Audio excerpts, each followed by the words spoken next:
Hello दोस्तों, कैसे हैं आप लोग। हमारी आज की कहानी का नाम है पाबंदी। सरला जी के पास बहू स्वाति ने अपने बच्चे को देते हुए कहती है, मम्मी जी आप बाबू को संभाल लेंगी ना। अगर आप कहेंगी तो मैं नहीं जाऊंगी।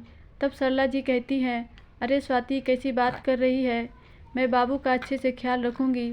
अभी बाहर ठंड है इसीलिए अपने बाबू को नहीं भेज रही तेरे साथ। और तू बिल्कुल फिक्र ना कर, आराम से जा, यहाँ मैं और तेरे बाबा हैं, सब देख लेंगे। फिर थोड़ी देर बाद गाड़ी की आवाज़ आती है और सुमित भी आ जाता है। सुमित कहता है, जल्दी करो स्वाति, हम लेट हो रहे हैं। सुमित के इतना कहते ही वह सरला जी के पास बाबू की दूध वाली बॉटल, कपड़े और उसकी ज़रूरत की चीज़ें सब रखती है।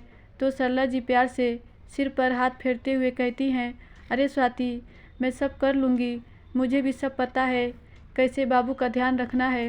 हाँ हाँ मम्मी जी, मैं चाहती हूँ आपको अभी की कम से कम परेशानी हो। यह कहकर पैर छूकर बाहर निकल जाती है। फिर थोड़ी देर बाद ननद नेहा आती है और पूछती है, अरे मम्मी आप बाबू को संभाल रही हैं, भाभी कहाँ है। फिर सरला जी बताती है कि सुमित और स्वाति एक शादी में गए हैं, वो कितने दिनों से नहीं गई, इसीलिए सोचा उसको भेज दूँ तो उसे अच्छा लगेगा। ये अच्छा है मम्मी, छोटे बच्चे को आप संभाले और भाभी आराम से घूमे, ये भी कोई बात हुई।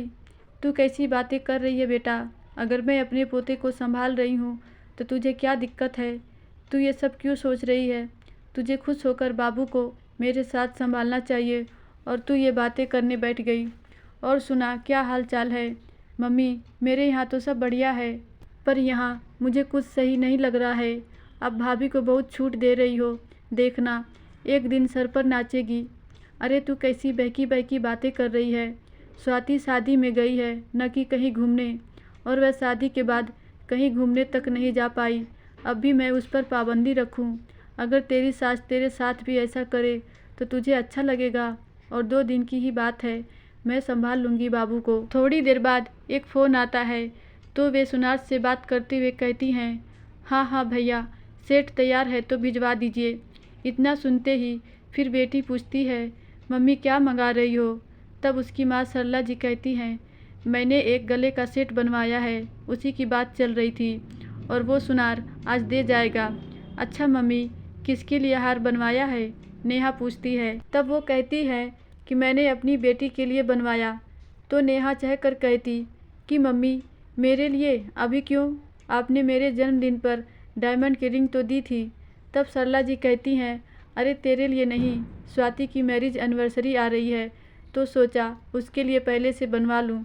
फिर नेहा कहने लगती, मम्मी आप तो भाभी को साड़ी भी गिफ्ट कर सकती थी, हार की क्या ज़रूरत। तब सरला जी कहती, नेहा मैं साड़ी दे सकती थी पर पहली मैरिज एनिवर्सरी है और तुझे डायमंड रिंग दे सकती हूँ तो बहू को क्यों नहीं। बहू भी मेरे लिए बेटी है, अगर मैं उसकी खुशियों का ख्याल नहीं रखूँगी तो कौन रखेगा। इस तरह नेहा को समझ आ रहा था भाभी के लिए मम्मी का अटैचमेंट बढ़ रहा है। तब वह तुनक कर कहती है कि अब तो मम्मी भाभी ही प्यारी हो गई, जो उसके लिए इतना सोच रही हो। बेटी की जगह भी ले ली, आखिर हो भी क्यों ना, आखिर बहू सेवा जो करती है। तब सरला जी भी डांटते हुए कहती हैं, अब बहुत हुआ नेहा, अब मैं स्वाति के खिलाफ एक शब्द न सुनूंगी। फिर सवाल जवाब करते हुए कहती है, मम्मी बहुत सर चढ़ाओ, फिर कुछ बुराई न बताना। फिर क्या था, सरला जी ने पूछा, तू आखिर चाहती क्या है, मैं और तेरी भाभी एक होकर न रहें, मैं दुखी रहूं और उसे दुखी करूं। बस तू जब भी आए मैं अपने दुख भरी कहानी का पिटारा खोलकर तेरे सामने बैठ जाऊं, तभी तुझे सुकून मिलेगा। तू नहीं चाहती क्या तेरी माँ और भाभी खुश रहें। क्या तेरे साथ भी ऐसे तेरी ननद तेरी सास को भड़काती है। नहीं माँ, मेरे साथ ऐसा नहीं होता, अगर तेरे साथ नहीं होता तो तू कैसे सोच सकती है। बहू का दर्द तुम क्यों नहीं समझती, तू भी तो एक बहू है। अगर तेरे साथ ऐसा हो तो क्या तुझे अच्छा लगेगा, नहीं ना। नेहा बेटा तू अपनी सोच बदल, फिर देखना तुझे भी कितना अच्छा लगेगा, साथ ही खुशी मिलेगी। तब नेहा को समझ आता है कि उसकी कितनी गलत सोच थी, जो एक बहू होकर भी बहू का दर्द नहीं समझ रही थी। अब उसे समझ आया कि बहू भी बेटी से बढ़कर हो सकती है।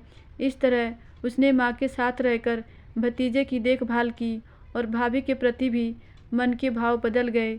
धन्यवाद दोस्तों। आशा करती हूँ ये छोटी सी कहानी आपको ज़रूर अच्छी लगी होगी।